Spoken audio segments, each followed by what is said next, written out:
আজকে আমার আলোচনার বিষয় মেয়েদের বীর্যপাত হলে কিভাবে বুঝবো।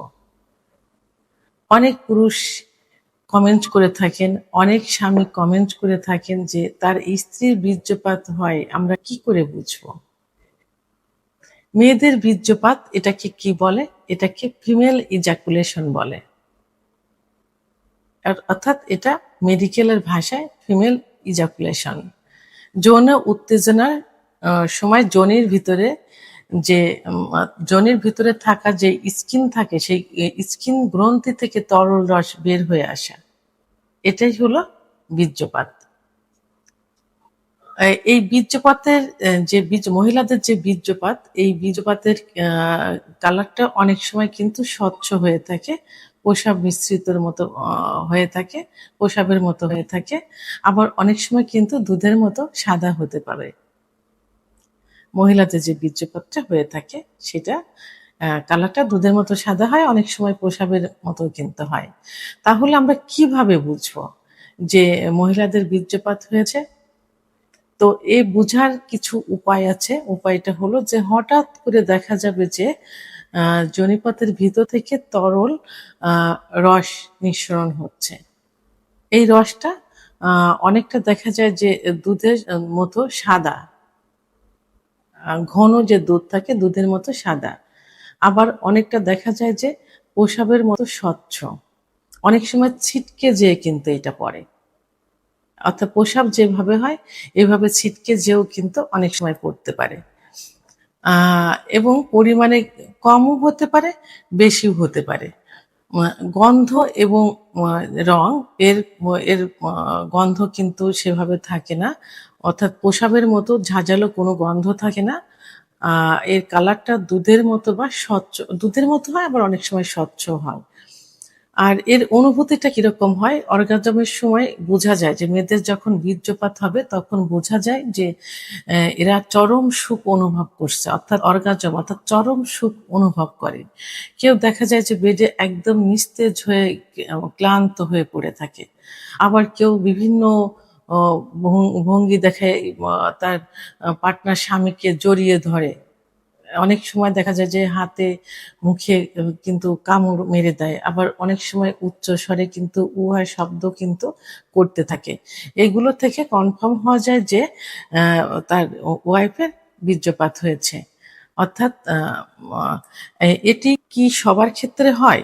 অনেকের কিন্তু প্রশ্ন থাকে যে এটা কি সবার ক্ষেত্রে হয়ে থাকে। আসলে এটি সবার ক্ষেত্রে হয় না।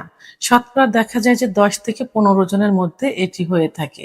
কারণ মহিলাদের সেক্স কিন্তু লুকায়িত থাকে।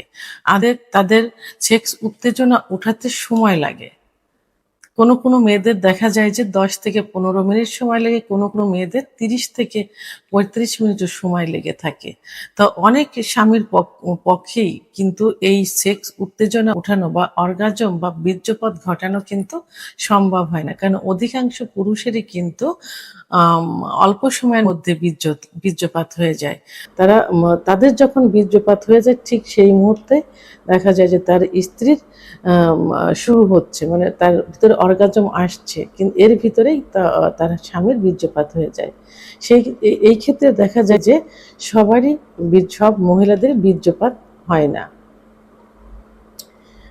মেডিকেল ভাষায় এটা ক্ষতিকর কিনা?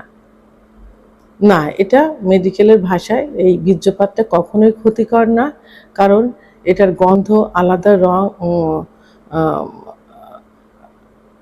এর গন্ধ থাকে না, আলাদা কোনো রং থাকে না। সেহেতু এটা ক্ষতিকর না। ক্ষতিকর তখনই হবে যদি তার মানে আলাদা একটা গন্ধ হয়, মানে আষ্টে আষ্টে মাছের যে একটা গন্ধ থাকে এরকম একটা গন্ধ যদি হয়ে থাকে, এবং যদি সহবাসের সময় ভিতরে বীর্যপাত হওয়ার পরে যদি জ্বালাপোড়া করে ব্যথা অনুভব করে, এবং যদি সেখান থেকে রক্তের মতো কিছু লালচে বের হয়, তখনই এটা ক্ষতিকর হয়ে থাকে।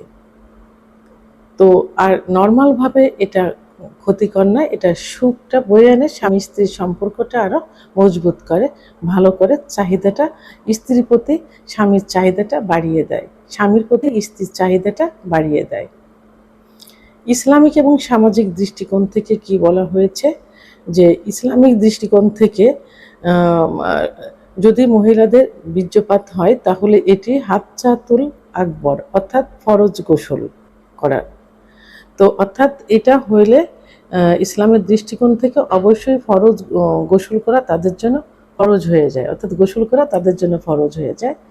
আর সামাজিক দৃষ্টিকোণ থেকে যে স্বামী স্ত্রী সহবাস করার পর যদি তারা গোসল না করে তাহলে অনেকে কিন্তু তাদেরকে একটু না অনেকটাই খারাপ দৃষ্টিতে দেখেন, কারণ তারা অনেক কিছু সকালে ঘুম থেকে উঠে যে কি নাপাক মনে হয়, নাপাক মনে করে, নাপাকি সেটা হয়, তারা নামাজ পড়তে পারবে না, রোজা রাখতে পারবে না, প্লাস দেখা যায় যে ঘরের কিছু জিনিসপত্রে হাত দেওয়া যায় না, অর্থাৎ শুভ কোনো কাজ কিন্তু তারা করতে পারে না সামাজিক দৃষ্টিকোণ থেকে।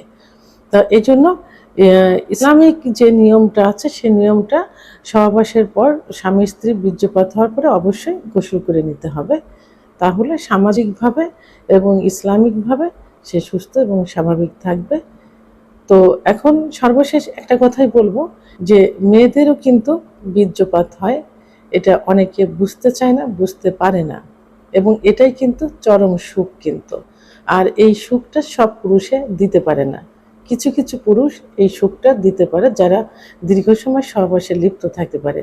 আর এই বীর্যপাত ঘটানোর জন্যই কিন্তু মেয়েরা দীর্ঘ সময় সহবাস করাকে পছন্দ করে, দীর্ঘ সময় ফোরপ্লে সহ দীর্ঘ সময় সহবাস, কারণ দীর্ঘ সময় সহবাস করলেই সেই মহিলাকে বীর্যপাত ঘটানো সম্ভব হয়, এবং তখনই স্বামী স্ত্রীর সম্পর্কটা মধুর হয়, এবং সে মেয়েটা তার স্বামীর কি থাকে বাধ্য থাকে, কারণ মেয়েরা টাকা পয়সা বাড়ি গাড়ি কিন্তু চায় না, চায় স্বামীর ভালোবাসা। ভিডিওটি সম্পর্কে যদি কোনো মতামত থেকে থাকে অবশ্যই কমেন্টের মাধ্যমে জানাবেন। আর ভিডিওটি ভালো লাগলে লাইক, কমেন্ট, সাবস্ক্রাইব করে আমার সঙ্গে থাকুন। আল্লাহ হাফেজ।